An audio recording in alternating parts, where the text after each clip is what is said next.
Keenan Mbeki reached for the alarm clock without opening his eyes. The room was plunged into semi-darkness, the curtains barely letting in the first rays of sunlight. 6:30. Imani was snoring next to him, turned away toward the wall. They had been asleep for a long time, barely touching each other, each on their own side of the bed. Keenan got up carefully, trying not to wake his wife, although she never woke up when he got ready in the morning. In the bathroom, he took his usual look at himself. 33 years old, fit body, short haircut, attentive brown eyes. Nothing new. Everything was the same as yesterday, as a month ago, as a year ago. The same routine: shower, shave, cologne, white shirt, suit. Keenan Mbeki, financial analyst, stable and predictable, just like his investment strategies. He left the bedroom and went down to the kitchen. Coffee, toast, news on his phone. 10 years of marriage had established a ritual that was not broken even on weekends. Imani came downstairs as he was finishing his coffee. "You're late today," Keenan remarked, without looking up from the screen. "The night shift at the pharmacy ran late," Imani said, reaching for the coffee pot. "We have a new supplier, and all the paperwork got mixed up." Keenan nodded. Talking about work was the only safe topic. Everything else, plans for the future, children, moving out of Oak Hill, caused tension. Imani wanted a big family, at least 3 children. Keenan said they weren't financially ready yet. Imani insisted on moving to the suburbs. Their 2-story house in the center of Oak Hill seemed too cramped for their future family. Keenan didn't want to give up the convenient location near his office. They used to argue fiercely, each trying to prove they were right. Now they just kept quiet, avoiding uncomfortable topics. "Don't forget, it's my parents' anniversary on Friday," Imani reminded him, breaking off a piece of toast from her husband's plate. "We need to be there by 7. "I have a quarterly report presentation on Friday." Keenan finished his coffee. "I don't think I'll make it." "You said the same thing last year." Imani's voice grew colder. "And the year before that." "Because every year the presentation falls on the same week." Keenan stood up, leaving his uneaten toast behind. "I'll try to get out early." They both knew he wouldn't come. The day at the office dragged on endlessly. Columns of numbers, graphs, forecasts, meetings. The voice of the department head, Mr. Adaboy, merged into a monotonous hum. Keenan nodded mechanically, took notes, asked clarifying questions. His analytical mind worked autonomously, without the involvement of his soul. "Hey, Mbeki," Taiwo Olatunji, senior analyst and Keenan's best friend, shook his shoulder after the meeting. "You're in La La Land again. What's wrong?" "Nothing." Keenan rubbed his eyes. "Lack of sleep." "Or 10 years of marriage," Taiwo grinned.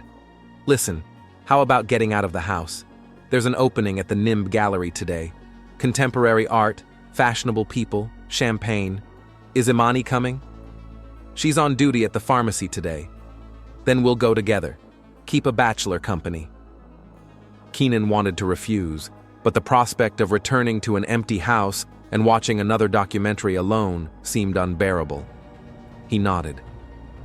The Nimbus Gallery was located in a renovated former factory building. High ceilings, brick walls, and huge windows created an impression of spaciousness. The exhibition was called New Horizons and featured works by young artists, mainly abstract art and installations. Keenan understood art about as well as Imani understood financial instruments. He respected it, but didn't understand it. He wandered among the exhibits with a glass of champagne, pretending to be interested. Taiwo disappeared in the direction of a group of attractive women near the far wall. Keenan stopped in front of a large canvas covered with colorful stripes and spirals. The painting was called Escape. He tilted his head, trying to see meaning in the chaotic brushstrokes. "It's about the desire to break out of a vicious circle," said a female voice nearby. Keenan turned and saw a young woman, tall, slender, with short curly hair dyed a rich burgundy color. Her dark skin looked velvety in the dim light of the gallery. "Are you an artist?" Keenan asked, noticing the unusual silver spiral earrings that echoed the motifs in the painting. "No," she smiled, and Keenan noticed a small gap between her front teeth. "I just love art. Nyanja Adebayo." "Keenan Mbeki," he shook her outstretched hand. "Are you well versed in contemporary art?" "I'm studying it." Nyanja took a sip from her glass. "I'm in my second year of art college." Keenan couldn't help but glance at her appraisingly. She looked no older than 20, young, fresh, bursting with energy, the complete opposite of his measured life. "And you?" she asked. "A collector?" "A financial analyst?" Keenan grimaced, as if apologizing for his boring profession. "I came with a friend who seems to have already found company." They talked about art, the city, and their favorite movies. Nyanja turned out to be surprisingly knowledgeable for her age. She talked about the concepts of modern art in such a way that even Keenan began to understand the meaning of abstract paintings.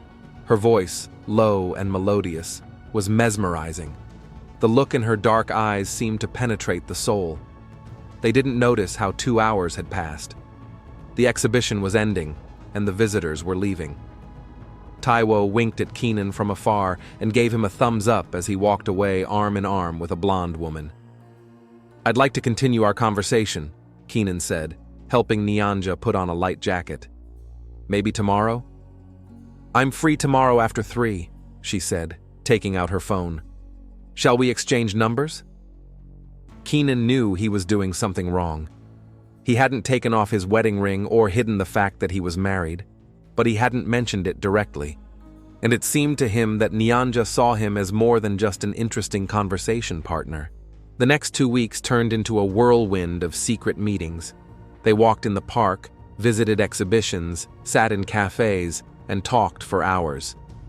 Nyanja looked at the world with wide eyes, marveling at and admiring simple things: the pattern of shadows from leaves on the sidewalk, the reflection of the sky in a puddle, the unusual shape of a cloud.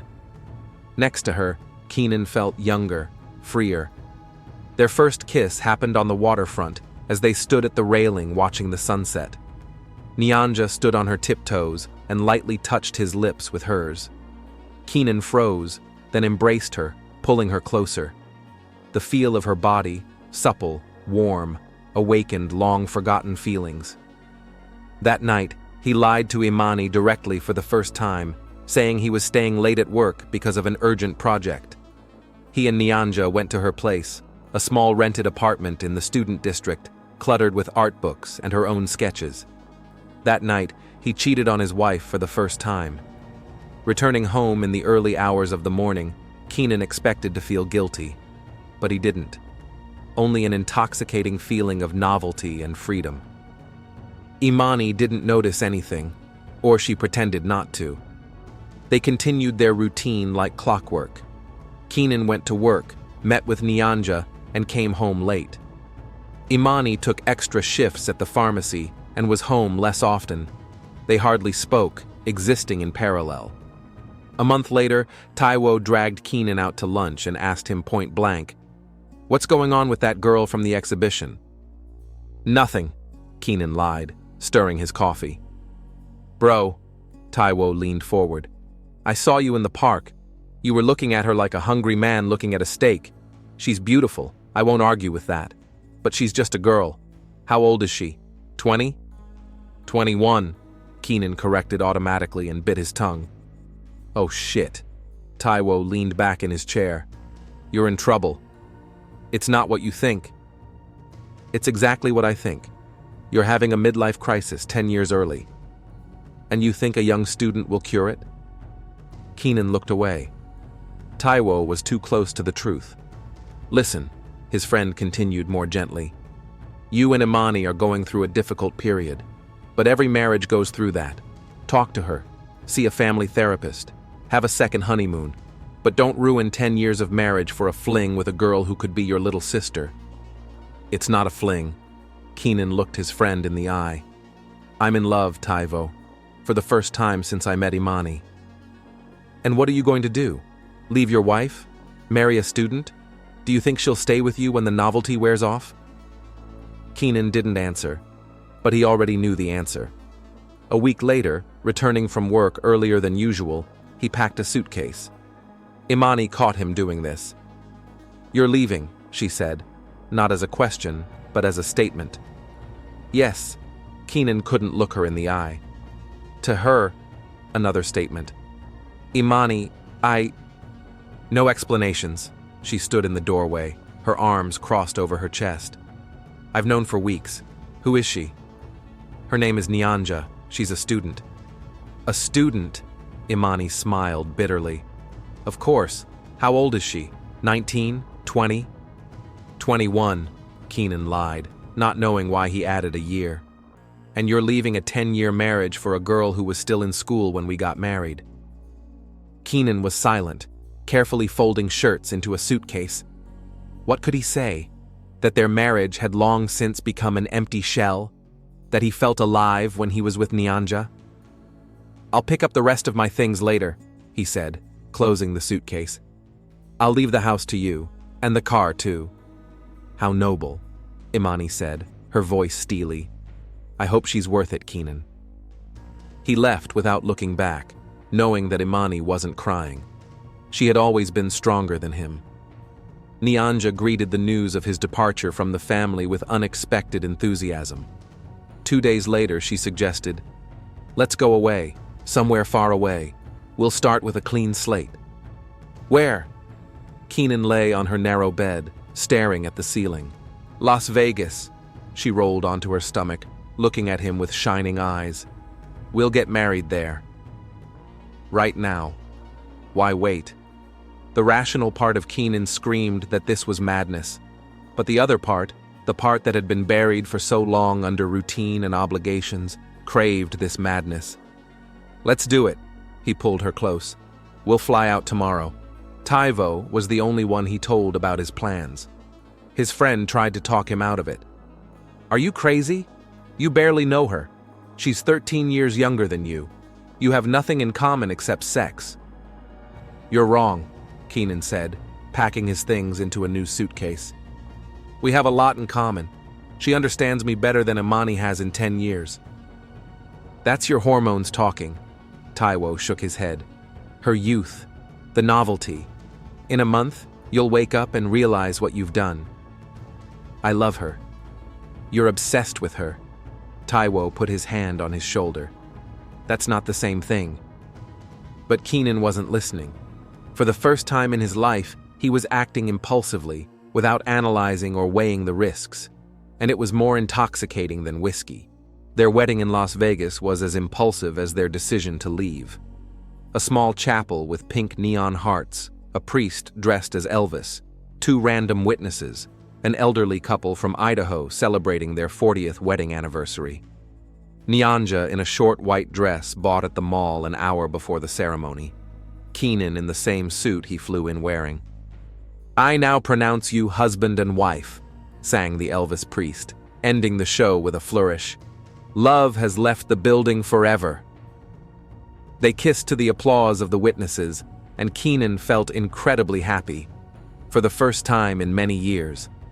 Keenan woke up to the sound of running water. Nyanja was taking a shower. Through the slightly open bathroom door, he could hear her singing softly. Some old song he had heard as a child. A strange choice for a girl her age. The Las Vegas sun was shining through the blinds, casting stripes of light across the bed. His first morning as a married man. Again. The thought of Imani stung with unexpected pain.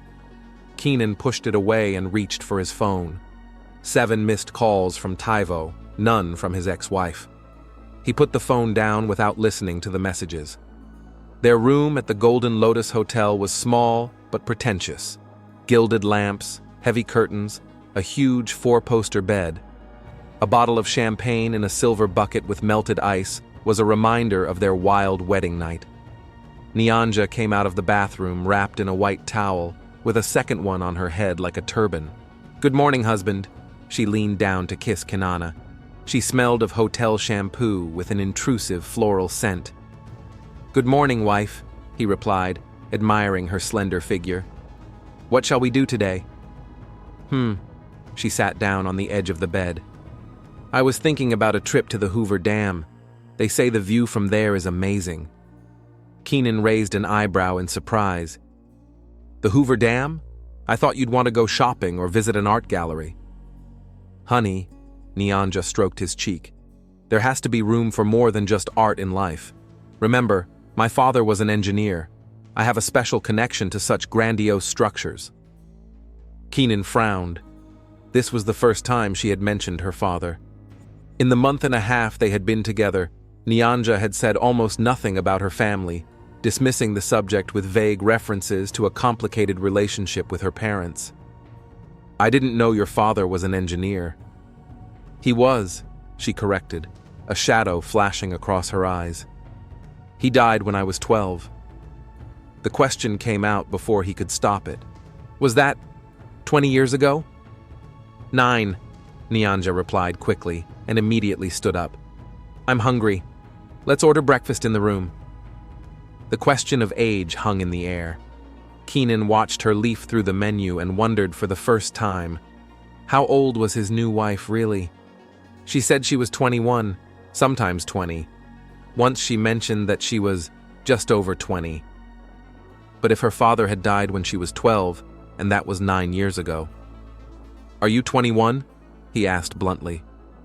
Nyanja looked up from the menu, her gaze clear and innocent. Of course. Why? Nothing.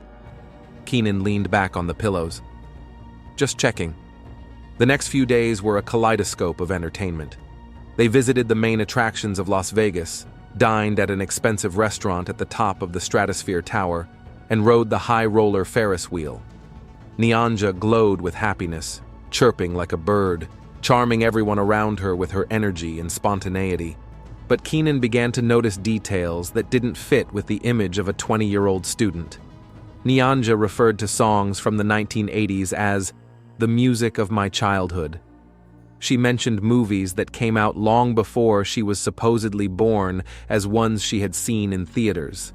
She used outdated expressions and sometimes reacted to things that should have been part of her generation with the surprise of someone seeing them for the first time. On the morning of the 4th day of their honeymoon, Keenan woke up to the sound of the phone ringing. Nyanja was fast asleep beside him. He got up quietly and went into the living room of their hotel room. Keenan, Taiwo's voice sounded tense. You finally answered. I've been calling around. I'm on my honeymoon, Keenan reminded him. What's going on? Have you checked her out? Taiwo asked without preamble. What do you mean? Your new wife, her past, her family, her friends. What do you know about her besides what she's told you? Keenan paused. The doubts that had arisen in recent days suddenly grew stronger. Taiwo, what are you getting at? Listen, his friend's voice sounded alarmed. I ran her through my buddy in the police, just in case. Nyanja Adebayo isn't enrolled in any art college in the country. What's more, that name isn't registered in the Social Security system. What? Keenan felt a chill run down his spine. Are you sure? Absolutely. Who is this woman, Keenan? The conversation was interrupted by the sound of the bedroom door opening. Nyanja stood in the doorway in a silk robe, her hair tousled from sleep. Who are you talking to? She asked, rubbing her eyes. The office, Keenan lied, pressing the end button. There's a problem with my report. At 6 in the morning? She frowned. On our honeymoon? Keenan shrugged with a guilty smile. You know these workaholics. They can't wait for Monday. After talking to Taiwo, Keenan's suspicions turned into certainty. Something was wrong with his new wife. He began to observe Nyanja more closely, analyzing her words, habits, and mannerisms. She was taking pills that she was hiding from him. He accidentally saw her take a bottle out of a secret pocket in her makeup bag. When he asked what it was, she dismissed it as vitamins. But the label had been torn off. Her skin, which had been flawless when they first met, turned out to be the result of careful, multi-layered makeup. One morning, Keenan woke up before her and was struck by the sight of a woman on the pillow who looked much older. with fine wrinkles around her eyes and lips and less elastic skin. But most importantly, her stories didn't add up. She got confused about dates and details of her past. One day she said she grew up in Chicago. Another day she mentioned her childhood in Atlanta. Her best friend changed names, sometimes Chanel, sometimes Lakeisha, sometimes Caitlin. On the 6th day of their stay in Las Vegas, Keenan woke up with a decision. He had to find out the truth. Nyanja went to the spa, leaving him in the room. He hesitated for just a moment before opening her purse. Cosmetics, a phone, a wallet, a notebook with incomprehensible notes. Nothing special. He was about to give up when he noticed a thick envelope in the inside pocket of the bag. Inside were documents, a birth certificate, a driver's license, a passport, all in the name of Beatrice Kamau, with a photo of Nyanja. Date of birth, May 3rd, 1979, 45 years old. Keenan felt the room spin before his eyes. He sat down on the bed, clutching the documents in his hands. There were other papers in the envelope, divorce certificates, 3 of them, with 3 different men. The last one was dated last year. The front door clicked. Keenan didn't have time to put the documents away. Nyanja, or Beatrice, froze in the doorway when she saw her husband with the envelope in his hands. They stared at each other in silence for a second. "I can explain," she finally said, closing the door tightly. "Don't bother," Keenan said, standing up and throwing the documents on the bed. "Beatrice." She flinched as if she had been slapped. "I prefer Nyanja. It's my middle name." "You're 45 years old," Keenan said accusingly. "You lied to me about everything." "Not everything," she lifted her chin. "I really love art. And you." "You do?" He laughed bitterly. "You're a professional con artist, a gold digger, 3 ex-husbands? What happened to them? Did they find out the truth too?" She took a step forward, reaching out her hand. "Keenan, listen. Don't come near me." He backed away. "I'm an idiot. I left my wife, my family for whom? A woman who is 12 years older than me and has been lying to me since the day we met. Age is just a number." She tried to speak calmly, but fear was evident in her eyes. "What difference does my age make if we're happy together? You were happy these past 6 weeks, admit it." "Because I was living a lie." Keenan raised his voice. "You used me, just like you used the 3 before me. What did you want? Money? Status?" "I wanted you." She tried to approach him again. "I fell in love, Keenan. It wasn't an act." "Liar," he hissed. "Damn liar. You know what's funny? If you had told me the truth from the beginning, we could have..." He stopped himself. No, they couldn't. He would never have left Imani for a woman his own age. All of Nyanja's charm lay in her supposed youth, her energy, the feeling of new life she gave him. "Get out," he said quietly. "This is my room too," she said, crossing her arms over her chest. "I'll pack my things and leave myself," Keenan said, heading for the closet. "I'm going back to Oak Hill. And what will you say to your precious Imani?" Nyanja's voice was tinged with anger. "Sorry, honey. I made a mistake running off with a young girl who turned out not to be so young. You think she'll welcome you back with open arms?" Keenan froze. She was right. There was no going back. He had disgraced himself, ruined his life. "Let's talk." Nyanja softened her tone, seeing his confusion. "Sit down. I'll explain everything." He mechanically sat down on the edge of the bed. She sat down next to him, not touching him. "Yes, I'm older than I said. Yes, I was married before. But I'm not a fraud. I'm just a woman tired of loneliness. Do you understand what it's like for a woman over 40 to look for love? Men look right through you, or they only see you as..." She grimaced. "An object for fleeting entertainment. No one takes you seriously. So you decided to pretend to be 20? Keenan's voice sounded cold. "At first it was a game." She shook her head. "An experiment. New skincare products, fashionable clothes, the right makeup. Men started to notice me. I felt alive. And then I met you, and you decided to continue the deception. I was afraid of losing you. Her eyes filled with tears. You were the first person in a long time who looked at me with admiration, with desire. Not just lust, but interest in me as a person. I couldn't lose that. Keenan was silent, staring out the window. Behind the glass, Las Vegas sparkled with neon lights. A city of illusions, a city of pretense. How symbolic. Our marriage is invalid, he finally said. You used fake documents. It's perfectly legal, Nyanja objected. I used my real birth certificate. It's just slightly altered. Falsifying documents is a criminal offense. Keenan stood up. I'll file for an annulment as soon as I get back to Oak Hill. She jumped up after him, grabbing his arm.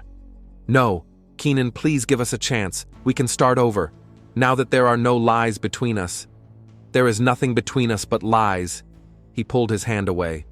Every word, every gesture. It was all a lie, Beatrice. Don't call me that. Her face contorted with anger, the mask of youth slipping for a moment to reveal her true age. You're just as hypocritical as everyone else. Do you think I don't see that you wanted a young toy, a trophy to stroke your ego? Look, at 33, I stole a 20-year-old beauty from young guys. You're no better than me, Keenan. Her words hit him harder than he expected, because there was some truth in them. Wasn't it vanity that drove him into her arms? It's not the same thing, he stubbornly objected. I didn't lie about who I am. No? She smiled bitterly. What about your promises to Imani? 10 years of vows of fidelity?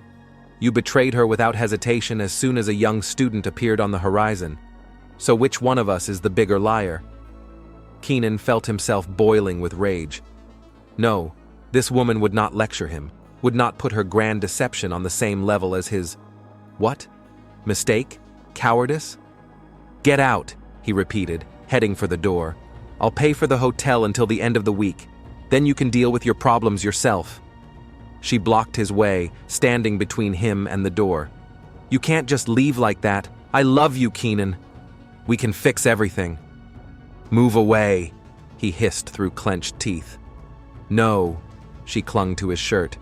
Not until you hear me out. I have nothing left to hear. He tried to push her away, but she held on tight, like a drowning man clutching at straws. Let go. No. Despair flashed in her eyes. You can't do this to me. Not after everything. She suddenly fell silent, and her face took on a calculating expression. If you leave, I'll go to the police. I'll tell them you knew about the forged documents, that we planned it together, insurance fraud. I have proof. What? Keenan was taken aback by this turn of events. What proof? Emails, she smiled, seeing his confusion. Very easy to forge retroactively, and witnesses. The administrator at the chapel will confirm that you saw my documents before the ceremony. You're bluffing, Keenan exhaled. Want to test it? She raised an eyebrow. I think your career as a financial analyst will end very quickly if you're charged with fraud, not to mention your reputation. Something inside Keenan snapped. Burning rage flooded his mind. Not only had this woman deceived him and ruined his life, but now she was blackmailing him, threatening to destroy what little he had left. He didn't remember how his hands ended up on her shoulders. He didn't remember how he took a step forward, pushing her with unexpected force.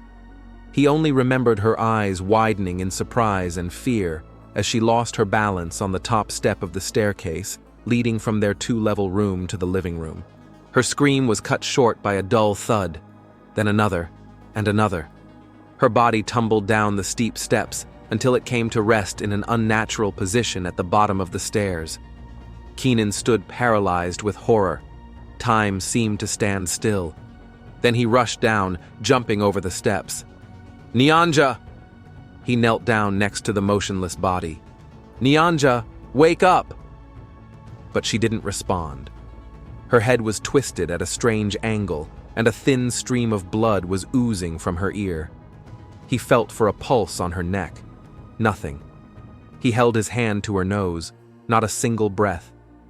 "No, no, no," he muttered, trying to lay her down more evenly, to adjust her head. "Please don't." But it was too late.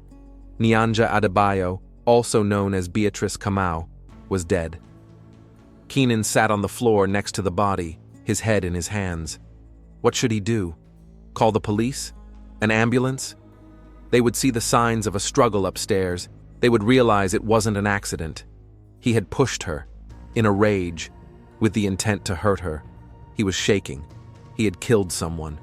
It didn't matter that she had lied, manipulated, threatened. He had taken a life. For that, he would go to prison for many years. Unless...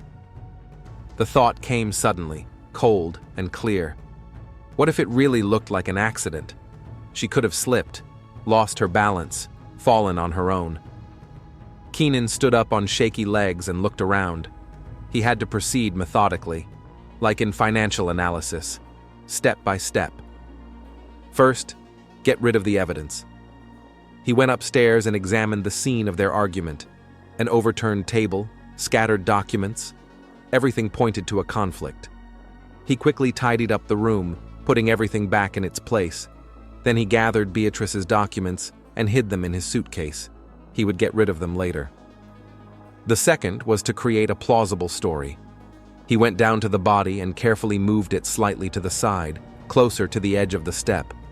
Nyanja was wearing slippers, slippery ones with smooth soles. He adjusted them as if she had actually slipped. Third, an alibi. Keenan glanced at his watch. 8:30 in the morning. He quickly got dressed, took his room key, and went down to the hotel lobby. He bought coffee at the cafe, greeted the manager, and exchanged a few words with tourists at the front desk. Let everyone remember that they saw him here this morning. Alone, calm, normal. Back in his room, he checked again to make sure he hadn't left any signs of a struggle. Then he took a deep breath and dialed the emergency number. 911, what's the emergency? A woman's voice came on the line. My wife. Keenan put all the despair he was feeling into his voice. She fell down the stairs. I think she's dead. Detective Folami Onyeka never believed in coincidences. In her 15 years with the Oak Hill Police Department, she had learned to trust her intuition. And right now, it was telling her that something was wrong with this case. Folami reread the report from Las Vegas. Nyanja Adebayo, 21 years old, died from injuries sustained in a fall from a staircase in a hotel room. The witness was her husband, Keenan Mbeki, 33 years old, a financial analyst from Oak Hill. The marriage was registered 6 days before the incident. The Las Vegas police classified the case as an accident. Lieutenant Onyeka, young officer Jamal Ibrahim, peered into the office door. Mr. Mbeki has arrived to give his statement. Take him to the interrogation room. Folami gathered her papers into a folder. I'll be right there. She studied the man carefully through the one-way mirror before entering. Keenan Mbeki looked exhausted. Dark circles under his eyes, a gaunt face, a lost look in his eyes. A grieving widower or a man tormented by guilt. Mr. Mbeki, Folami entered the room, extending her hand. Thank you for agreeing to answer a few questions. Please accept my condolences. Thank you. His handshake was limp. I don't understand why the Oak Hill police are interested in the Las Vegas case. Standard procedure. Folami sat down opposite him. Your wife was a citizen of our state. We are obliged to conduct our own investigation. Don't worry, it's just a formality. Keenan nodded, but a flicker of concern crossed his eyes. Folami turned on the tape recorder and began. Tell me what happened that morning. I already told the Vegas police everything. Keenan rubbed his forehead. I went down to the hotel lobby around 8:30 a.m. to get some coffee. When I returned to my room about 40 minutes later, I found Nyanju at the bottom of the stairs. His voice faltered. She wasn't breathing. I called an ambulance, but it was too late. Why did you go to the lobby for coffee instead of ordering it to your room? Folami asked, the first inconsistency. I wanted some fresh air. Keenan shrugged. The room was stuffy. And your wife? She was still asleep when I left. Asleep? Folami raised an eyebrow. The report says she was wearing a bathrobe and slippers, not pajamas. Keenan froze for a moment, then nodded. Yes, you're right. She woke up when I was about to leave. She said she was going to take a shower. I see. Folami made a note. Are you aware that your wife's real name is Beatrice Kamau, and that she was 45 years old? Keenan paled, but quickly regained his composure. No, I didn't know. This must be some kind of mistake. I don't think so, Folami said, pulling out a copy of the birth certificate. The Vegas police found her real documents among the things in your hotel room. In the suitcase? Keenan blurted out, then immediately bit his lip. You knew about the documents, Folami said firmly. When did you learn the truth about your wife, Mr. Mbeki? Keenan remained silent, staring at the wall behind the detective. Folami waited. Patience was her greatest weapon. That morning, he finally said, I found the documents in her purse while she was in the shower. We argued about it. Then I left to cool off. And when I came back, argued, Folami repeated. How serious was the argument? We were just talking. Keenan clasped his hands. I was upset, of course. She lied to me. But I didn't. Didn't what, Mr. Mbeki? I didn't do anything to her. He finished quietly. Folami nodded, pretending to believe him. She changed tactics. How did you meet Nyanja? Keenan told her about the exhibition, the novel, the sudden decision to get married. With each word, his voice became more confident, as if he had rehearsed the story many times. Why the rush to get married? Folami asked. We were in love, Keenan shrugged. We wanted to be together. But you were married to... Folami checked her notes. Imani Bahari. You didn't even start divorce proceedings. I was going to. Keenan looked away. After I got back from Vegas. Interesting. Folami leaned back in her chair. Your friend Taiwo Olatunji claims he tried to talk you out of the marriage, that you hardly knew Nyanju. Taiwo is too cautious, Keenan said irritably. He always sees danger in everything. In this case, he was right, wasn't he? The interrogation continued for another hour. Folami methodically uncovered more and more inconsistencies in Kinana's testimony. He was clearly hiding something. After releasing Mbeki, Folami immediately contacted the Las Vegas police to request additional information. She was particularly interested in the hotel's surveillance camera footage and witness statements. The next morning, she stood on the porch of a neat two-story house in the center of Oak Hill. Imani Bahari, Mbeki's ex-wife, opened the door after the second ring. Detective Onyeka, Folami showed her badge. May I come in? Imani was a beautiful woman with a proud bearing and an attentive gaze. Despite her husband's betrayal, she carried herself with remarkable dignity. This is about Kinana, Imani said affirmatively, letting the detective into the house. I heard about what happened. It's a terrible tragedy. Have you been in contact with your ex-husband since he left? Folami asked, accepting the offered tea. Ex? Imani smiled bitterly. We're still married as far as I know. And no, I haven't spoken to him since the day he left. What can you tell me about his character? Is he prone to violence? Imani froze with the cup to her lips. You don't think it was an accident? I'm just gathering information. Folami evaded a direct answer. Keenan isn't aggressive, Imani said slowly. In 10 years of marriage, he never once raised a hand to me. He rarely even raised his voice. But? He always keeps everything inside, Imani said, setting down her cup. He bottles up resentment and disappointment, and then it all comes out, usually in the form of sudden decisions, impulsive actions. Like leaving me. Or marrying a woman he barely knows, Folami added. Exactly. Did you know about his affair? I had my suspicions. Imani said, looking out the window. He changed. He became distracted, smiled often for no reason. He stayed out late. Classic signs. And you didn't say anything? I hoped it would pass, Imani admitted. That he would come to his senses. We lived together for 10 years. That means something, doesn't it? There was such pain in her voice that Folami forgot her role as a detective for a moment. You still love him, she said softly. Yes, Imani replied simply. Despite everything. Do you believe he's capable of murder? Imani was silent for a long time, staring at her hands. No, she finally said. Keenan is not a murderer.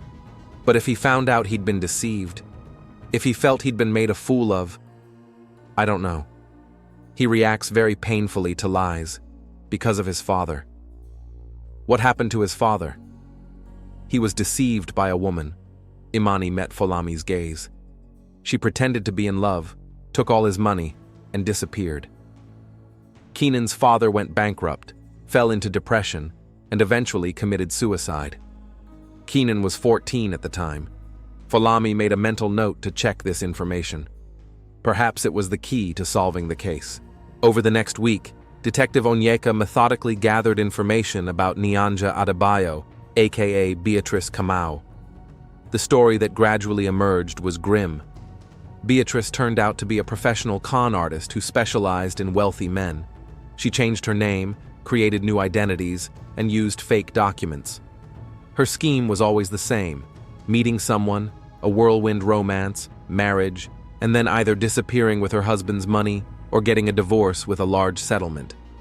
Keenan Mbeki was supposed to be her fourth victim. But something went wrong. The decisive factor was the testimony of a hotel maid obtained by the Las Vegas police. She had passed Mbeki's room shortly before Nyanja's estimated time of death and heard a loud argument. A woman's voice shouted, "You can't do this to me." A man's voice replied, "Get out!" Then there was a loud crash. Folami placed the testimony on the police captain's desk. "We have enough for an arrest warrant," she said. Mbeki lied about where he was when his wife died. There is a witness to the argument. The examination showed that the body was moved after death. And he had a motive. He had just learned that he was the victim of a fraud. Captain Oliver Nkosi, a heavy-set man with piercing eyes, nodded. "Go ahead, detective, but be careful. Mbeki is a respected man in this town." "A murderer is a murderer," Folami retorted, regardless of his position in society. She arrested Kenana in his office, causing quite a stir among his colleagues. He didn't resist, as if he had been expecting it. In the interrogation room, Folami laid out everything she had learned. "I don't know why you're denying it, Mr. Mbeki," she concluded. "We have witnesses, evidence, motive. You found out that your young wife was actually a 45-year-old con artist. You had an argument. In a fit of rage, you pushed her, she fell down the stairs and died. It wasn't premeditated murder, but you tried to cover it up. That aggravates your guilt." Keenan sat with his head down. His lawyer, urgently summoned from a law firm in the capital, whispered something in his ear, but he did not respond. "I admit it," Keenan suddenly said, looking up. "I killed her." "Mr. Mbeki," exclaimed the lawyer, "I strongly advise you to remain silent until—" "No," Keenan interrupted. "Enough lies." He looked at Folami. "You're right. I found the documents. I found out she was cheating on me. We had a fight." He paused, gathering his thoughts. "When I realized who she really was, it was like a veil fell over my eyes.